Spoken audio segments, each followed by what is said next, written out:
Pos bayangan di Gunung Ciremai. Gunung Ciremai, gunung tertinggi di Jawa Barat, tak hanya menyimpan keindahan alam, tapi juga kisah kelam yang tidak tercatat di peta manapun. Sekelompok pendaki tersesat dan bermalam di pos misterius yang tidak pernah tercatat. Pos 5B. Suara bisikan malam, bayangan melingkar di api unggun, dan sosok tua yang muncul lalu menghilang. Semuanya bukan ilusi. Ini bukan cerita fiksi. Ini kisah nyata dari jalur yang harusnya tidak pernah dilewati. Gunung Ciremai, gunung tertinggi di Jawa Barat dengan ketinggian 3078 mdpl. Terkenal karena medannya yang menantang dan keindahan alamnya. Tapi di kalangan pendaki senior, ada satu jalur yang sering dibicarakan dalam bisik-bisik. Jalur bayangan. Bukan karena pemandangannya, tapi karena jalur itu tidak tercatat di peta manapun, dan konon hanya muncul pada waktu tertentu, khususnya malam Jumat Kliwon. Cerita ini datang dari Iqbal, seorang pendaki berpengalaman yang mendaki Ciremai tahun 2016 lewat jalur Linggarjati. Iqbal bersama 3 rekannya, Fikri, Rina, dan Dito, memulai pendakian siang hari dengan target camp di pos 5 dan summit esok subuh. Mereka cukup rapi dalam logistik, cuaca cerah, dan semua berjalan normal hingga mereka mencapai pos 4 sekitar pukul 17:30. Di sana, mereka bertemu sekelompok pendaki lain yang menyarankan tidak lanjut ke pos 5 malam ini karena kabut turun terlalu tebal. Tapi Dito bersikeras, kita jalan aja pelan-pelan, cari tempat datar, bisa buka tenda di tengah asal nggak terlalu ke pinggir tebing. Akhirnya mereka lanjut. Sekitar pukul 19.00, kabut semakin tebal dan mereka kehilangan jejak jalur utama. Aneh, karena jejak kaki mereka masih terlihat, tapi arahnya mulai membingungkan. Jalur terasa menurun, padahal harusnya mendaki. Setelah berjalan 20 menit dalam kabut, mereka sampai di sebuah pos bayangan.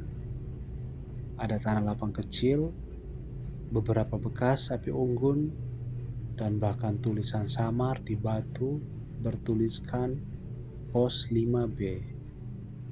Iqbal bingung karena tidak ada pos dengan nama itu di jalur resmi.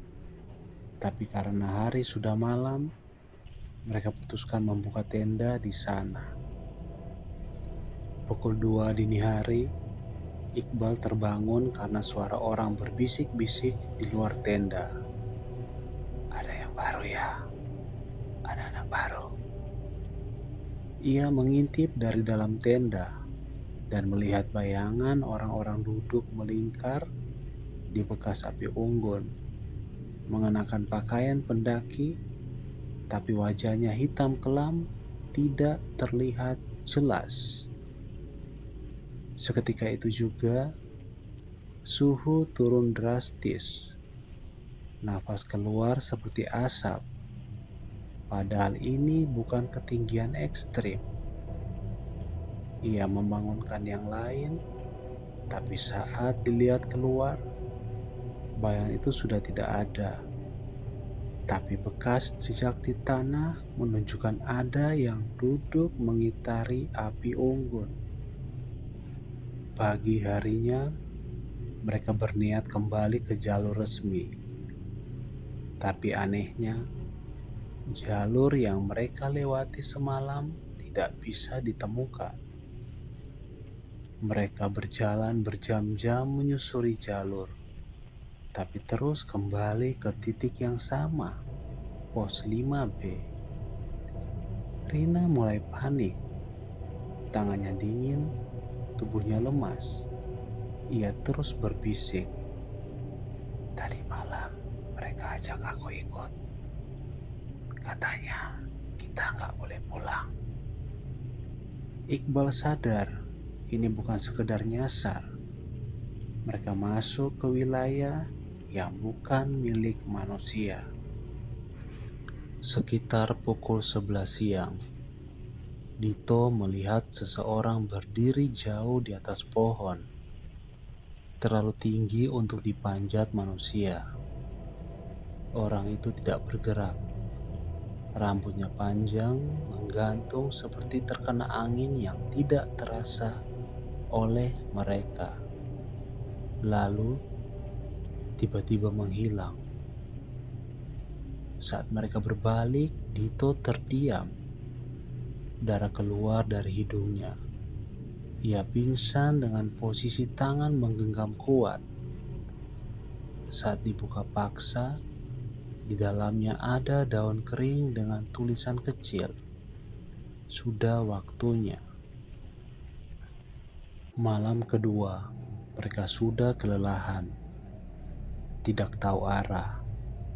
Mereka tidur berhimpitan dalam tenda. Tengah malam, mereka dibangunkan oleh lampu senter dari kejauhan. Seorang pria tua muncul, mengenakan jaket gunung zaman dulu. Kalian salah jalan. Ikut saya, pelan-pelan. Jangan menoleh ke belakang. Mereka mengikutinya turun selama hampir 2 jam. Hingga tiba-tiba mereka berada di pos 3 jalur resmi. Saat hendak mengucap terima kasih, pria itu sudah tidak ada. Salah satu pendaki lain berkata, "Kalian ketemu Pak Warso? Dia relawan yang sering bantu pendaki nyasar. Tapi beliau sudah wafat 3 tahun lalu karena jatuh di jalur lama di atas sana." Setelah turun, Iqbal mencoba mencari tahu tentang pos 5B di forum pendaki dan komunitas lokal. Beberapa orang mengaku pernah juga menemukan pos itu dan mengalami hal yang serupa. Tapi tidak semua berhasil kembali. Ada yang ditemukan tersesat selama seminggu. Ada juga yang hilang dan tak pernah ditemukan.